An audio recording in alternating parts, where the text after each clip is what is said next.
Coucou tout le monde, j'espère que vous allez bien. Bienvenue dans notre première masterclass du lundi matin, dans notre traditionnel maintenant live coup de boost aussi du lundi.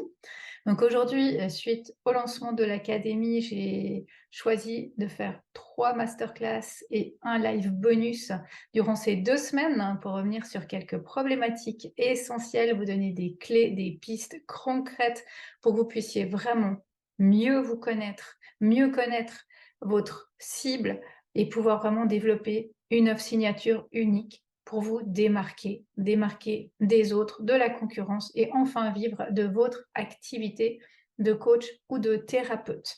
Donc vous aurez accès à 3 masterclass durant ces 2 prochaines semaines et un live clôture bonus. Donc je vous le dis souvent, notre offre signature, c'est vraiment cette offre qui nous démarque de la concurrence, cette offre qui nous rend unique, cette offre qu'on a aussi construite au fil du temps selon notre expérience, notre vécu, nos outils, nos zones de génie. Et c'est vraiment comme un menu d'un grand chef dans un grand restaurant gastronomique. Elle est unique, cette offre signature, comme notre signature manuscrite. Et vraiment, aujourd'hui, dans ce live, je vais vous parler de 3 ingrédients pour vous aider à créer cette offre signature, pour vous aider à pouvoir la développer, la trouver, parce que ce n'est pas si simple d'aller connecter à cette offre signature. On n'a pas l'habitude d'aller vers ces axes-là, on a plutôt l'habitude d'être formaté pour reproduire quelque chose qu'on nous a appris, et là, c'est vraiment d'aller s'imprégner et incarner ces choses que l'on a apprises, et je vous donnerai quelques pistes au fil de ce live où on va parler de vos offres, de l'offre signature, de 3 ingrédients pour créer vos offres signature uniques.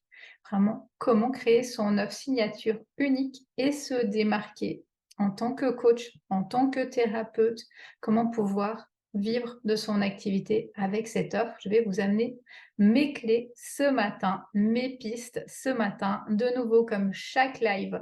Prenez ce qui résonne pour vous, prenez ce qui peut vous intéresser selon qui vous êtes, votre personnalité. C'est aussi ça, de prendre une offre unique, hein. C'est que l'on est unique et il n'y a pas tout qui nous correspond. Et ça, c'est important vraiment d'y penser, de se dire qu'on ne peut pas tout implémenter, mais vraiment choisissez quelques pistes aujourd'hui et mettez-les en action durant la semaine.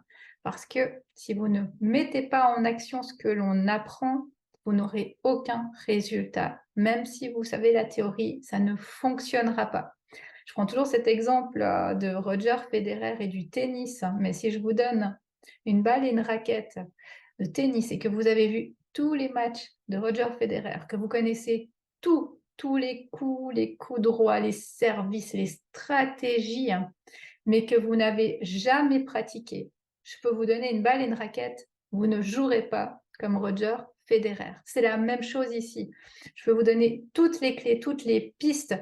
Si vous n'allez pas dans l'action, si vous n'implémentez pas ce que je vous apprends, ça ne marchera pas, ça ne fonctionnera pas. Il n'y aura rien de concret qui se passera, que de nouvelles belles théories, hein, que vous aurez, mais que vous n'aurez pas implémentées.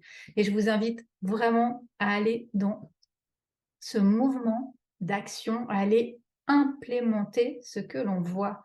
Coucou Laurence, bienvenue sur ce live, l'offre signature, 3 ingrédients essentiels pour construire votre offre signature. Alors, une offre signature, c'est une offre qui est unique à nous, parce qu'on est unique. C'est une offre qui nous différencie des autres, de la concurrence, et qui est construite autant sur nos savoirs, sur nos connaissances, que sur nous, sur notre personnalité, sur notre vécu et nos expériences. Et je vais y revenir dans ce live. Et cette offre signature, elle ne nous enferme pas, au contraire, elle nous permet d'aller offrir le meilleur de nous-mêmes à nos clients, d'offrir notre palette et tout ce qui est de nous, de nos outils, de notre vibration, de notre savoir, de notre expérience. Et c'est vraiment ça le but vraiment de l'offre signature. Alors, peut-être dites-moi dans les commentaires, est-ce que vous avez déjà une offre signature unique? Est-ce que vous en avez déployé une? Est-ce que c'est quelque chose que vous faites? Ou est-ce que c'est quelque chose de complètement nouveau que vous n'avez encore jamais mis en place ou en pratique? Ou est-ce que vous êtes en train de la construire peut-être? Comme Laurence, qui fait partie du mastermind et avec qui on travaille sur son offre signature en ce moment, durant ces quelques mois qui vont venir. Alors, comment trouver notre offre signature? Notre offre signature, créer notre offre signature, c'est vraiment aller dans une réflexion et une compréhension de notre entreprise, de notre marché, de nos clients idéaux. Et déjà, ce qu'il faut vous dire en première étape, que je vous invite à réfléchir à cette première étape, c'est d'avoir un positionnement clé, cible sur le marché aujourd'hui du développement personnel, du coaching, de la thérapie et vous posez cette question. À qui s'adressent mes services? Donc ça, c'est la première question, la question de base qui va vous permettre ensuite d'aller développer les ingrédients dont je vais vous parler. Est-ce que aujourd'hui, vous savez à qui s'adressent vos services? À qui vous voulez vous adresser? C'est vraiment important de connaître cette cible, de vous positionner dans le marché. Autrement, vous allez rester fondu dans la masse de tous les coachs et les thérapeutes et vous n'allez pas pouvoir vous démarquer et vous rendre visible et pouvoir créer cette offre signature. Pour créer l'offre signature, il faut déjà savoir à qui je veux m'adresser. Quel est mon positionnement aujourd'hui dans le marché dans lequel je suis? Que ce soit de la thérapie, du coaching, du développement personnel. Dites-moi dans les commentaires, est-ce que vous savez à qui vous vous adressez aujourd'hui dans le marché? Est-ce que vous êtes différencié, vous voyez un peu où vous allez ou est-ce que ça reste flou? Et vous dire que si c'est flou, ne vous inquiétez pas, je vais vous donner un peu des pistes aussi avec ce live pour aller clarifier tout ça. Mais c'est vraiment la chose numéro 1 à mettre en place. Clarifier sa posture dans le marché dans lequel on est. Voir quelle est notre niche, les problématiques pour offrir justement des services, des prestations ou des produits qui entrent en résonance avec ce marché-là auquel on s'adresse. Pour moi, par exemple, je m'adresse aux entrepreneurs du bien-être, aux coachs, aux thérapeutes qui souhaitent vivre de leur activité.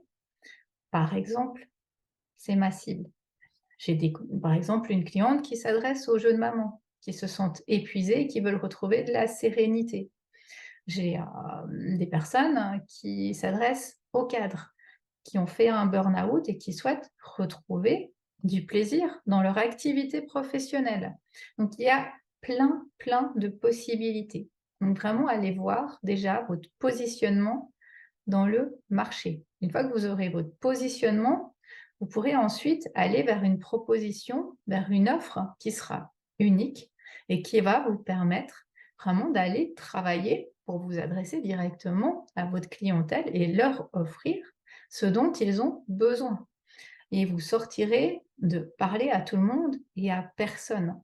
C'est ce qui va déjà être la clé numéro 1. Donc, première chose, avant même que je vous parle des 3 ingrédients, préparation, c'est vraiment de vous dire quelle est ma cible aujourd'hui sur le marché, à qui je m'adresse, à qui s'adressent mes services, mes offres, mes produits.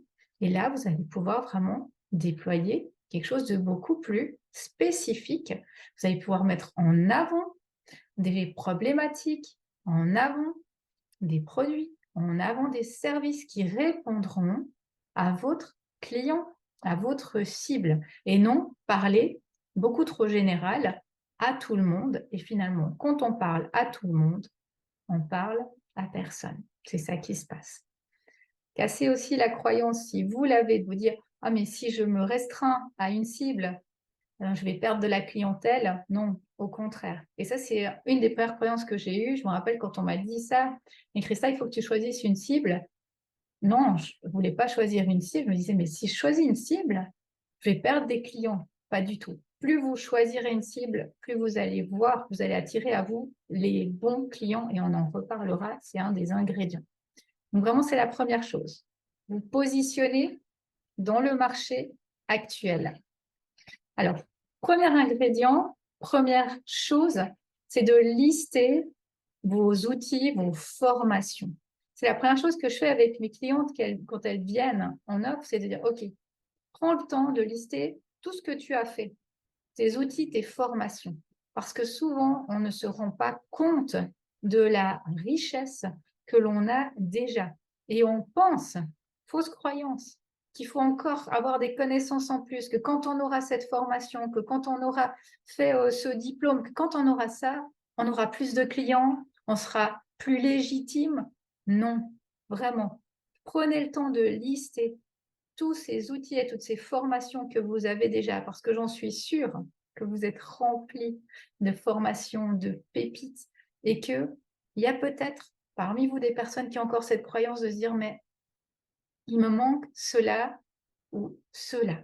Je vous promets que quand on liste tout ce qu'on a fait, qu'on se rend compte de ce qu'on a fait, même que l'on sort des papiers, des attestations, parce qu'on les a mises dans un coin, dans un tiroir, dans une armoire, dans son bureau, on se rend compte de la richesse des formations que l'on a et on se rend compte vraiment qu'on a déjà tout là en nous pour avancer dans notre offre signature, ce qui ne nous empêche pas ensuite d'aller faire d'autres formations, de faire d'autres choses, mais vraiment dans une autre optique, une optique de voir qu'est-ce qui me manque aujourd'hui vraiment pour avancer. Et c'est peut-être des formations plus spécifiques, des formations dans certains domaines, voire de la délégation, pour voir qu'est-ce qui manque, parce que finalement, ce n'est pas vos connaissances au niveau de l'offre souvent, mais c'est bien plutôt un manque de légitimité, un syndrome de l'imposteur ou des clés plus pratiques, spécifiques dans des domaines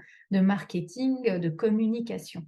Donc ça, c'est une première chose. Mon premier ingrédient, c'est d'aller lister tous vos outils et toutes vos formations. Vous allez voir que vous allez en dire, ah oui, j'avais fait ça, ah oui, j'avais encore fait ça, et j'avais tel outil. Et vous allez voir qu'il y a plein de choses.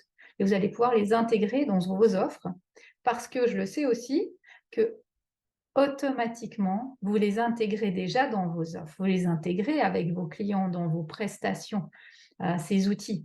Alors, ça peut être de l'EFT, ça peut être du yoga, ça peut être de la sophro, ça peut être des soins énergétiques, ça peut être de la cohérence cardiaque, ça peut être de l'hypnose, ça peut être du reiki, de la méditation, peut-être des bols tibétains, des sprays d'éveil, des huiles essentielles, des cristaux.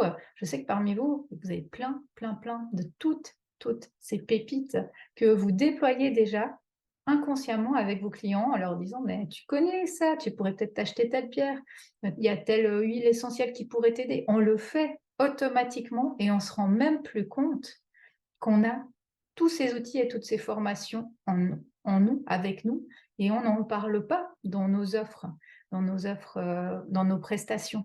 Donc ça, c'est la première chose. Lister tous les outils que vous avez déjà acquis au fil du temps, des années. Ensuite, toujours dans ce premier point, allez lister votre histoire, votre vécu, vos expériences, que ce soit autant vos expériences pro que vos expériences perso, parce que dans vos expériences pro et perso, il y a plein de clés qui se cachent également.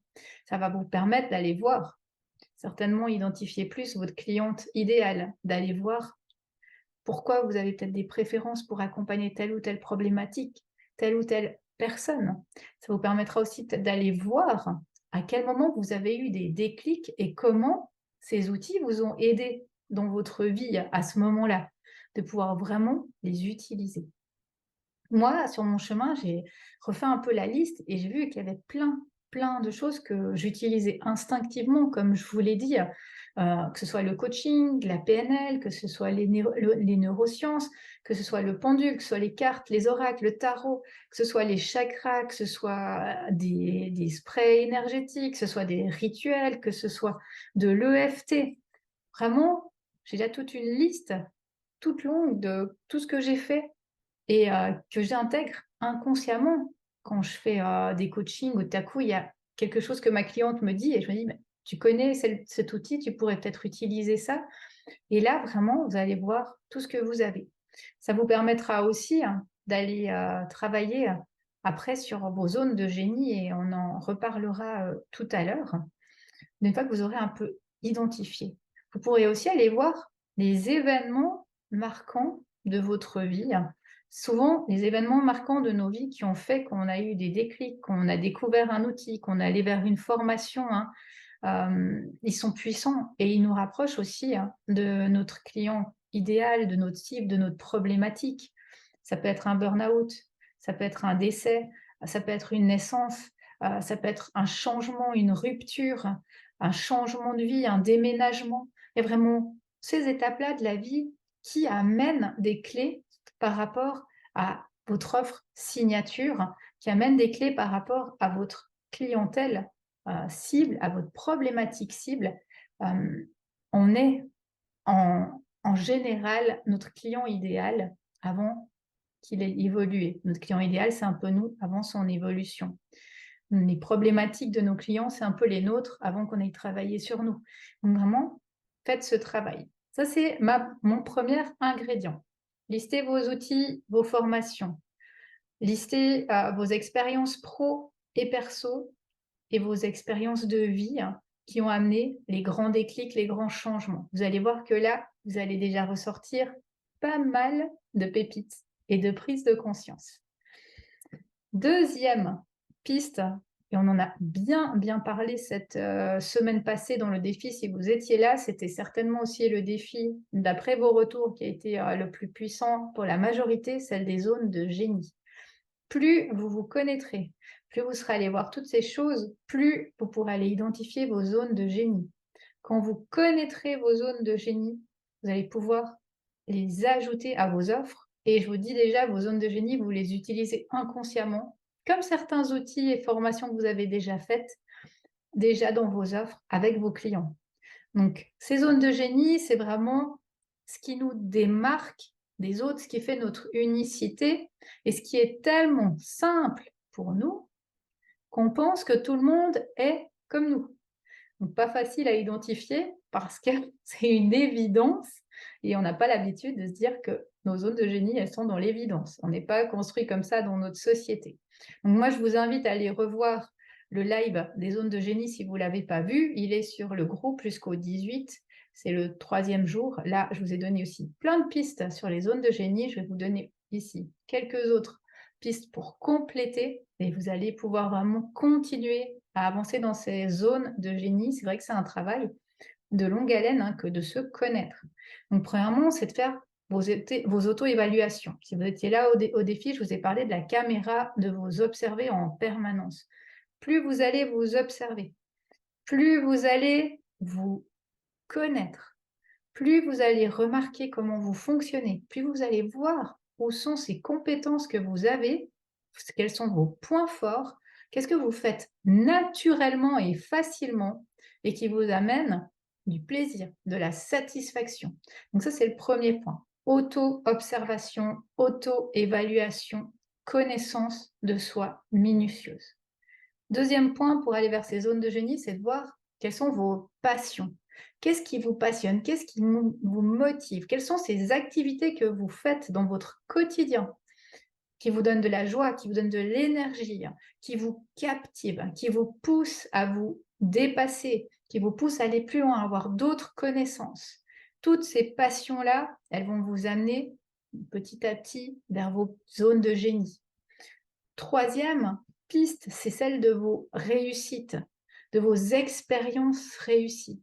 Quelles sont ces expériences du passé, que ce soit sur le plan pro, sur le plan perso, sur le plan académique ou scolaire, où vous avez eu vraiment des résultats exceptionnels et où vous vous êtes senti pleinement engagé, pleinement reconnu par ce que vous avez fait. Donc, c'est troisième piste qui pourra vous aider. Les expériences réussies dans votre passé où vous vous êtes senti reconnu, où vous vous êtes senti à votre place, où vous vous êtes senti dans votre plein potentiel. Vous avez déployé ce plein potentiel. Quatrième piste, c'est d'aller demander aux autres. On l'a fait dans le défi également.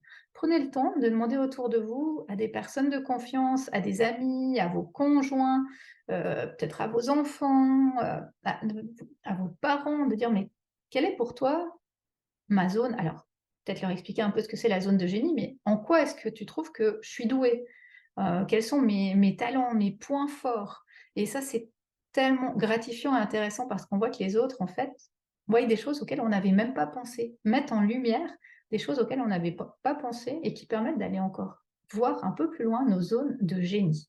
Donc ça, je vous invite vraiment à le faire. Et puis ensuite, soyez à l'écoute de vous, de votre intuition. Plus vous serez, à l'écoute de votre intuition, de votre instinct, plus vous allez voir comment vous fonctionnez, plus vous serez authentique, plus vous serez épanoui. Donc vraiment, allez affiner votre zone de génie. Ça, c'est vraiment un point clé pour développer votre offre signature. Moi, il m'a fallu du temps pour imaginer mes zones de génie, pour les trouver. Je les ai trouvées au fil vraiment de mon parcours, de mon développement personnel, de la connaissance de moi. Ma première zone de génie, ça a été l'action. Je me suis rendu compte que pour moi, c'était facile d'implémenter les choses, de passer à l'action, que quand j'allais faire des formations, quelles qu'elles soient, que ce soit déjà à l'école, pour mon travail, dans mes études, tout de suite, j'allais implémenter ce que j'apprenais. Je le mettais tout de suite en matière. Je passais tout de suite à l'action. Ça, c'était quelque chose de simple pour moi. Quand je dois m'engager quelque part, je prends une décision, je demande rien à personne. Je prends la décision, j'y vais. J'ai vraiment cette facilité de passage à l'action. Ça, je me suis rendu compte que c'était un de mes points forts. J'ai aussi vu que j'avais de la facilité à m'approprier les choses. C'est pour ça que je suis allée vers l'offre signature. Que c'était facile pour moi, quand j'avais été à une formation, quand, j'avais, suivi, un programme, d'en extraire ce qui me correspondait et de pouvoir l'utiliser avec ma façon. Dans l'enseignement, par exemple, j'ai jamais pu reprendre le cours de quelqu'un. Quand j'ai commencé l'enseignement, des collègues ou des fois quand j'allais remplacer quelqu'un m'ont donné leur contenu, je me le suis toujours approprié. J'ai jamais suivi à la lettre ce qu'on m'avait dit. J'ai jamais non plus pu faire des formations où il y avait des processus à suivre très clairs. Pour moi, c'était pas possible parce que j'avais besoin d'y mettre mes touches, mes couleurs, ma personnalité. C'est quelque chose que j'ai toujours eu dans mes zones de génie et que j'ai pu introduire petit à petit, hein, dans mon travail. J'ai aussi vu que j'avais beaucoup de facilité pour l'organisation. Ça, c'est, des clients qui me l'ont fait remarquer quand on venait me dire: «Mais comment tu fais pour faire ça? Comment tu fais pour toujours être organisée?» Des fois dans les conférences, on m'a encore dit dans la dernière conférence: «Comment vous avez fait pour relier votre vie professionnelle, votre vie privée, vous former?» heu et c'est quelque chose de facile pour moi d'organiser, de gérer, de gérer vie perso, vie pro. Ça, c'est quelque chose de facile, tout ce qui est organisation. Donc j'ai pu l'implémenter dans mes programmes. Je me suis rendu compte aussi au fil du chemin, et ça c'est un formateur qui me l'a montré, je m'en rendais pas du tout compte, je comprenais pas pourquoi les autres ne voyaient pas ce que je voyais, que j'avais beaucoup, beaucoup d'intuition, de médiumnité, cette, ouverture, qui est encore plus grande une fois qu'on en prend conscience. Et ça, je pensais que c'était pour tout le monde. Je me rendais pas compte que c'était quelque chose que j'avais en moi, une zone de génie que j'avais, de pouvoir avoir, cette, cette ouverture-là. Donc ça a été quelque chose que j'ai pu petit à petit développer dans mes accompagnements, tout le côté spirituel et énergétique. Et puis, il y a eu également l'écoute. À un moment, je me suis rendu compte, c'est là que je suis allée au coaching, que j'avais une écoute active qui était naturelle, que c'était facile pour moi d'écouter les autres, que les autres se confiaient, venaient me raconter des choses, que je pouvais les écouter longtemps, que j'avais peut-être plus de facilité à écouter qu'à m'exprimer. Justement, que c'est plutôt l'inverse. Et c'est ça qui m'a amenée au coaching, c'est d'avoir des outils pour écouter ces jeunes qui venaient me parler après les cours. C'est comme ça que c'est parti. Donc voilà, ça a été déjà des zones de génie que j'ai pu mettre petit à petit dans mes accompagnements parce que je les ai mis petit à petit en lumière avec mon cheminement, avec ce que les autres m'ont dit, avec ce que j'ai appris sur moi et que j'ai permis de mettre dans ma méthode L. Le A de L, c'est action, qui va avec ce que je vous ai dit tout à l'heure. Le I, c'est illimité, ce potentiel illimité qu'on a pour vraiment avancer. le L de liberté, cette liberté d'être soi qui va dans cette approche unique, cette création d'œuvre signature, et le E de énergétique qui va dans tout ce côté énergétique et spirituel avec ses outils. Là, justement, cette médiumnité, cette ouverture en plus. Donc, voilà pour ces zones de génie. Je vous invite vraiment à prendre ce temps pour trouver ces zones. C'est pas évident parce que c'est tellement facile pour nous qu'on ne les voit pas, ces zones, et on les utilise tout le temps, en fait, dans notre vie, en pensant que tout le monde est comme nous, jusqu'au jour où on se rend compte que non, en fait. Pas tout le monde n'a cette facilité-là. Et ma troisième clé, ce matin, mon troisième ingrédient, celui que je voulais vous amener, eh bien, c'est celui de connaître votre client idéal, votre client unique, qui va vraiment vous permettre de développer votre offre unique. Alors ça, c'est un point vraiment essentiel, un point qu'il faut prendre tout de suite. Parce que souvent, et moi la première, je me suis perdue là-dedans, je suis allée dans plein d'offres, dans plein de propositions, dans des choses très très générales au début. Et au moment où j'ai commencé vraiment à travailler sur mes clients idéaux, ça m'a permis vraiment d'affiner des offres très très précises, d'aller vers une communication qui était beaucoup plus précise. Donc une fois que vous avez identifié votre client idéal, et je vais vous donner quelques pistes ce matin pour le faire, vous allez pouvoir développer une communication, des stratégies, des offres, un programme, une offre signature qui sera beaucoup plus efficace parce qu'elle va parler à ce client précis. Elle va répondre à cette problématique qu'il a et lui offrir une solution dont lui a besoin. Vous savez, c'est comme quand on va sur Google chercher quelque chose de précis, on cherche une chose vraiment précise. On tape dans Google recherche tel mot-clé, telle chose, et bien c'est ça. C'est pouvoir amener ce client idéal et pouvoir amener des recherches vers vous avec ce que vous offrez précisément. Et pour ça, il faut connaître votre cible. Ça vous permettra d'avoir du marketing qui sera beaucoup plus personnalisé, de la communication, des stratégies qui seront vraiment ciblées et efficaces pour aller vers vos offres. Ça vous permettra de personnaliser les offres, parce que ces offres, elles vont parler vraiment à une cible de personnes, à une clientèle idéale qui aura ses besoins spécifiques. Et ça vous permettra aussi d'avoir des clients de qualité qui viendront vers vous et de la satisfaction dans ce que vous faites. Parce qu'en parlant à tout le monde, on peut avoir de tout qui vient vers nous et ne pas du tout être dans nos zones de génie, dans nos coachings. Moi, il m'est arrivé d'avoir des clients où je me disais, mais il a perdu son temps et son argent, et moi aussi, j'ai perdu mon temps. Et finalement, même ma crédibilité, parce que ce n'était pas du tout mon client idéal, qui n'avait pas du tout besoin d'un coaching, et que je l'ai pris parce que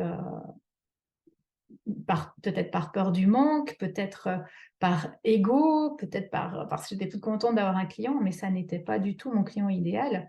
Et je ne me suis pas du tout sentie bien à la fin de mon coaching. Vous pouvez penser à ça si vous avez eu ce genre de client. Vous vous dites, mais franchement, là, c'était vraiment mauvais ce que j'ai proposé. C'était pas du tout, j'étais pas dans ma zone d'excellence ou de génie avec cette personne dans ce coaching, parce que ça n'est pas mon client idéal.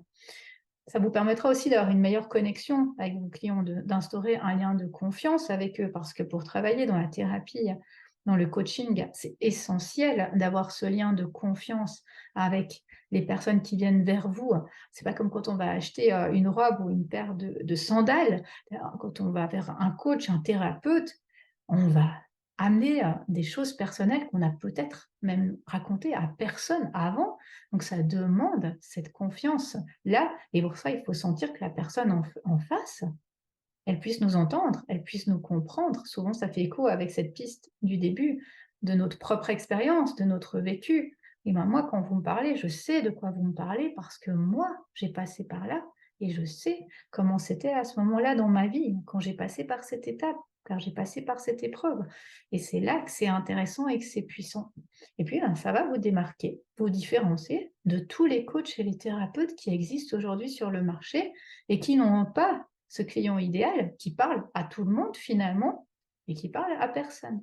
et qui ont tout plein de situations, de problématiques, et finalement, tout reste très vague. Donc vraiment, vous allez pouvoir petit à petit vous démarquer avec une offre qui sera unique, personnalisée, dans laquelle vous aurez introduit vos zones de génie, dans lesquelles vous aurez introduit votre expérience, votre vécu, vos formations, vos outils. Et là, vous allez pouvoir vraiment vous différencier de la masse.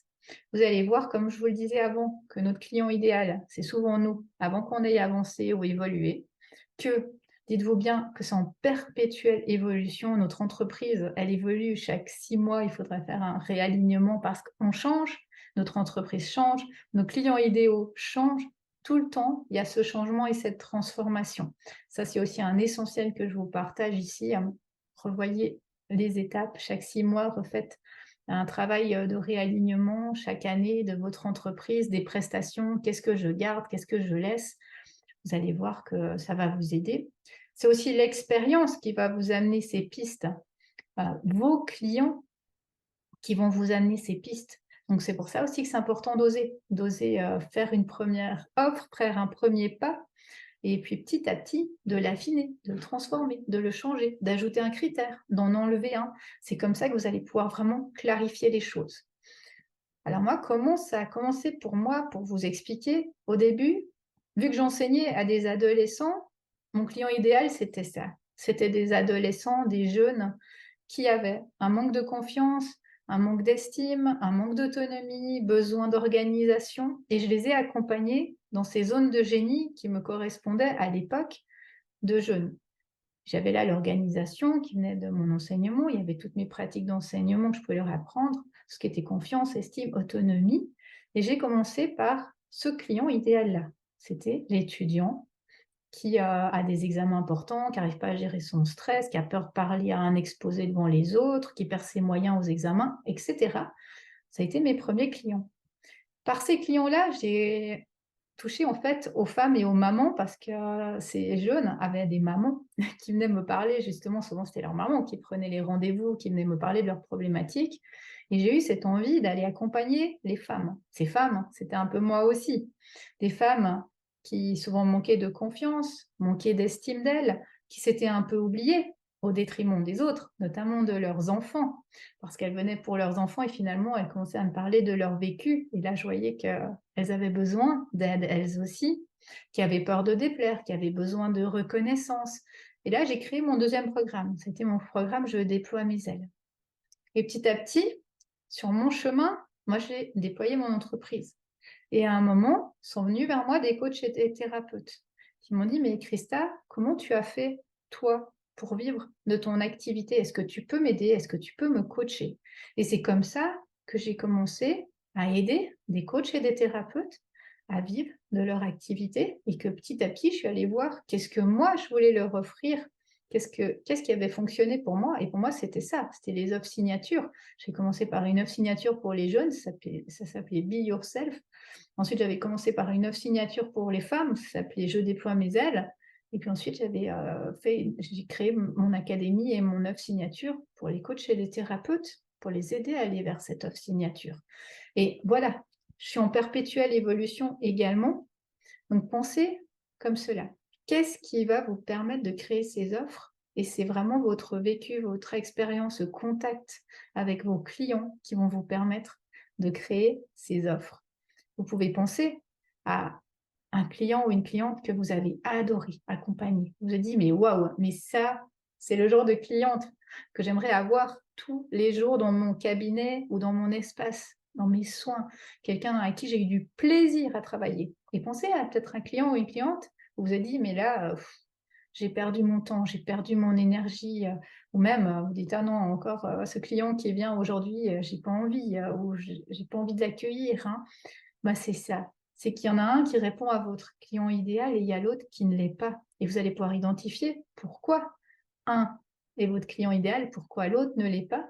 Et petit à petit, ajuster votre communication pour n'avoir que des clients idéaux. D'une fois que vous aurez votre offre signature, vous allez attirer à vous uniquement des clients idéaux.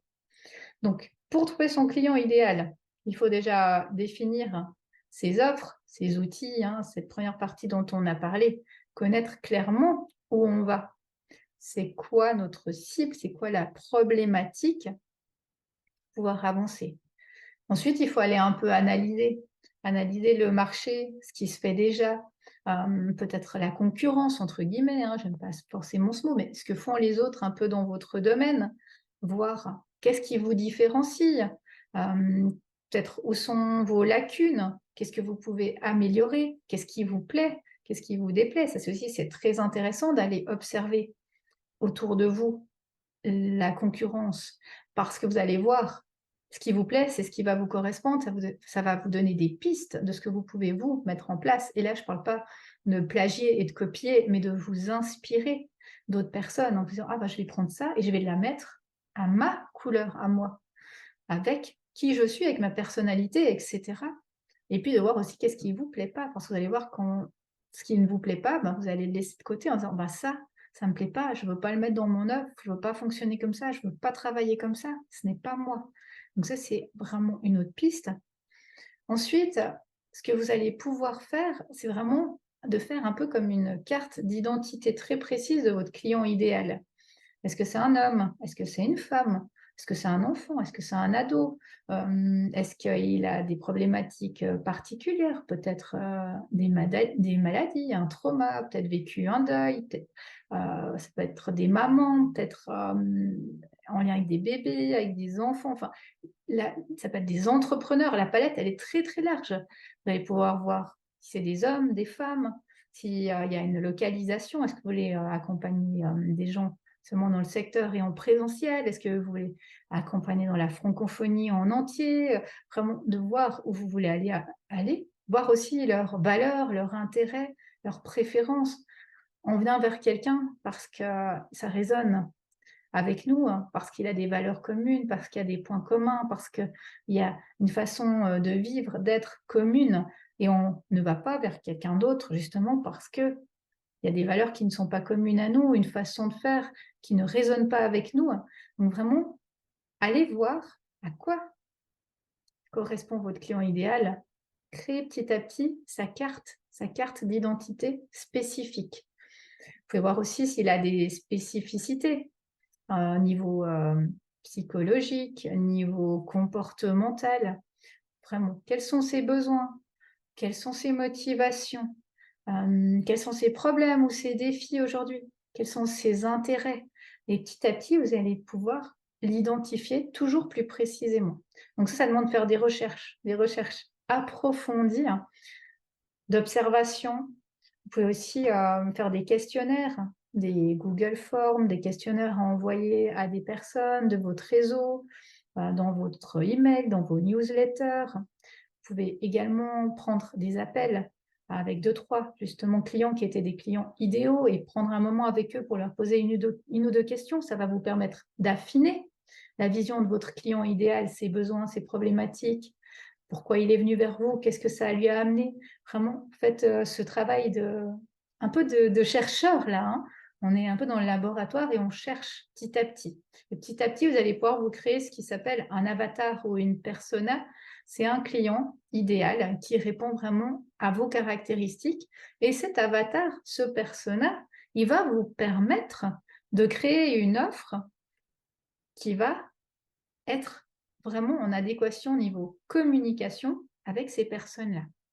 Et là, ça va être vraiment, intéressant pour vous, pour pouvoir attirer à vous ces clients-là justement, qui seront vos clients idéaux, qui, iront exactement dans cette offre et que vous allez pouvoir aider. Et c'est là cette satisfaction de contribution, de se dire: «Mais cette personne, je sais exactement comment je vais pouvoir l'amener à passer de cette problématique à cette solution. Parce que c'est mon client idéal, je suis dans ma zone de génie et j'ai les outils pour l'accompagner». Et c'est là que c'est puissant. Et puis, ben, vous allez voir, vous allez tester, vous allez ajuster. Donc, osez passer à l'action. Et puis, vous allez trouver, enlever des critères, ajouter des critères, vous allez affiner, vous allez réaligner votre offre, vous allez changer, transformer, remettre quelque chose, enlever quelque chose. Vraiment, vous allez pouvoir, par l'action, ajuster tout cela. Donc, voilà mes clés aujourd'hui, mes 3 ingrédients pour votre offre signature. Donc là, je je vous dis, si vous avez déjà travaillé sur ces 3 points, il y a déjà matière à travailler. Vraiment d'aller explorer ces 3 points. Premier point, tout ce qui est outils, formation, connaissance de soi, de ses expériences personnelles, professionnelles. Deuxième point, tout ce qui est des zones de génie. Et troisième point, tout ce qui est de notre client idéal. Hein. Quand vous avez déjà travaillé là-dessus, vous avez déjà fait un joli, joli travail par rapport à votre offre signature.